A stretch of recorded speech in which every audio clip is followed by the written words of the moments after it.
नमस्कार दोस्तों, आज हम आपको गीता जयंती के विशेष अवसर पर मोक्षदा एकादशी की कथा का श्रवण कराते हैं।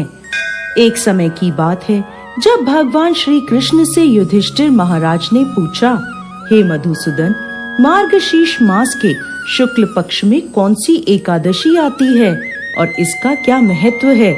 यह सुन भगवान श्री कृष्ण बोले, हे राजन, मार्गशीर्ष मास के शुक्ल पक्ष में आने वाली परम कल्याणकारी एकादशी को मोक्षदा एकादशी कहते हैं। इस दिन भगवान दामोदर के विग्रह की तुलसी पत्र से पूजा की जानी चाहिए। अब मैं आपको पुराणों में वर्णित मोक्षदा एकादशी की कथा सुनाता हूँ, जिसका श्रवण मात्र करने से व्यक्ति को अश्वमेघ यज्ञ का फल प्राप्त होता है और इस पुण्य फल से किसी भी व्यक्ति के माता पिता या अन्य कोई भी पितृ यदि नरक में है तो उसकी भी मुक्ति हो जाती है। ध्यान पूर्वक अब आप ये कथा सुने। प्राचीन काल में चंपक नगर नाम का एक अत्यंत सुंदर नगर था। यह संपूर्ण सुख और समृद्धि से संपन्न था। यहाँ वैखानस नाम का राजा राज्य करता था। उसके राज्य में चारों वेदों के ज्ञाता ब्राह्मण रहते थे। यह राजा अपनी प्रजा का पुत्रवत पालन करता था। एक बार रात्रि में राजा ने एक स्वप्न देखा कि उसके पिता नरक में हैं। उसे बड़ा आश्चर्य हुआ। प्रातः काल वो विद्वान ब्राह्मणों के पास गया और अपना स्वप्न सुनाने लगा और बोला, हे ब्राह्मण, मैंने अपने पिता को नरक में कष्ट उठाते देखा है।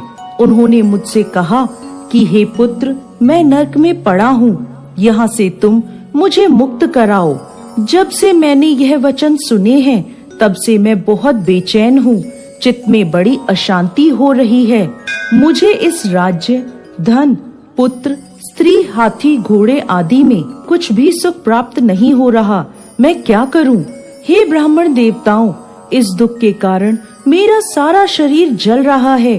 अब आप कृपा करके कोई तप, दान, व्रत आदि ऐसा उपाय बताइए जिससे मेरे पिता को मुक्ति मिल जाए। ऐसे पुत्र का जीवन व्यर्थ है जो अपने माता पिता का उद्धार ना करा सके। एक उत्तम पुत्र जो अपने माता पिता तथा पूर्वजों का उद्धार कराता है, वो 1000 मूर्ख पुत्रों से अच्छा है। जैसे एक चंद्रमा सारे जगत में प्रकाश कर देता है, परंतु हजारों तारे नहीं कर सकते। राजा की यह बात सुनकर ब्राह्मण बोले, हे राजन, यहाँ पास ही भूत, भविष्य और वर्तमान के ज्ञाता पर्वत ऋषि का आश्रम है। आपकी समस्या का हल वो जरूर करेंगे। यह सुनकर राजा मुनि के आश्रम पर गया। उस आश्रम में अनेक शांतचित्त योगी और मुनि तपस्या कर रहे थे। उसी जगह पर्वत मुनि बैठे थे। राजा ने मुनि को प्रणाम किया। मुनि ने राजा से कुशल क्षेम के समाचार लिए। आगे राजा ने कहा, महाराज, आपकी कृपा से मेरे राज्य में सब कुशल मंगल है, लेकिन अकस्मात मेरा चित्त अत्यंत अशांत होने लगा है।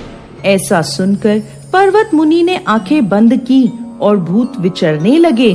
फिर वह बोले, हे राजन, मैंने योग के बल से तुम्हारे पिता के कुकर्मों को जान लिया है।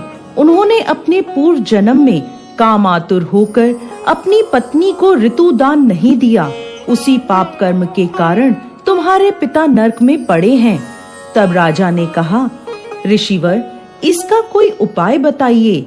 मुनि बोले, हे राजन, आप मार्गशीर्ष मास की एकादशी का उपवास करें और इस उपवास के पुण्य को अपने पिता को समर्पित कर दें, जिसके प्रभाव से आपके पिता की अवश्य ही नरक से मुक्ति होगी। मुनि के यह वचन सुनकर राजा महल में आया और मुनि के कहे अनुसार कुटुंब सहित मोक्षदा एकादशी का व्रत किया। इसके उपवास का पुण्य उन्होंने अपने पिता को अर्पण कर दिया, जिसके प्रभाव से राजा के पिता को मुक्ति मिल गई और स्वर्ग में जाते हुए वो अपने पुत्र से कहने लगे, हे पुत्र, तेरा कल्याण हो। यह कहकर वो स्वर्ग चले गए। मार्गशीर्ष मास के शुक्ल पक्ष की मोक्षदा एकादशी का जो व्रत करते हैं, उनके समस्त पाप नष्ट हो जाते हैं।